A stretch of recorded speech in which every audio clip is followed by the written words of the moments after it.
when we have this discussion about going back or reopening, I think a lot of people should just say no. Please spare us, Sandy from suburbia, who just last week was celebrating the devastation of the oil and gas industry and the hundreds of thousands of jobs that are tied to that, because she hoped it would provide momentum for her Green New Deal. When oil prices dropped to their lowest point ever yesterday, people who care about this country were horrified to see it.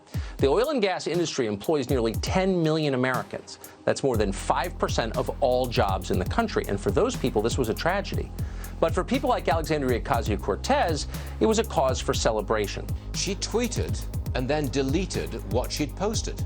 Alexandria Ocasio-Cortez had gleefully opined on the crash in oil and the sharp losses for stock prices. Quote, "You absolutely love to see it." This, along with record low interest rates, means it's the right time for a worker-led mass investment in green infrastructure to save our planet. She absolutely loves to see the crash in oil and the wealth destruction in your 401k. You love to see it. Love to see what? Blue-collar America take another kick to the face? For many people, a job loss is a devastating blow to their family, to their way of life, to their ability to feed their family. She's divisive. She does everything only to increase her celebrity status. Note this silly aside about worker-led investments. Please spare us, Sandy from suburbia. When almost 10 million actual workers were suffering, actual workers, you clapped your hands and laughed at them.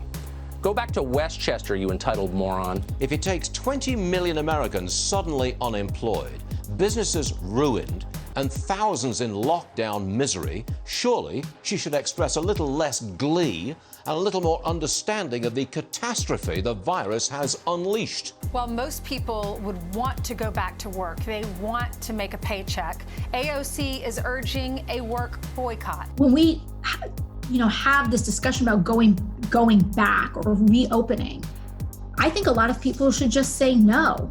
We're not going back to that. We're not going back to working 70-hour weeks just so that we could put food on the table and not even feel any sort of semblance of security in our lives. This is the same Congresswoman who just last week was celebrating the devastation of the oil and gas industry and the hundreds of thousands of jobs that are tied to that, because she hoped it would provide momentum for her Green New Deal. We've got to get people back to work. How can we get more businesses to invest here so that people have good jobs that put food on the table and a roof over their head, and they can raise a family and buy a house?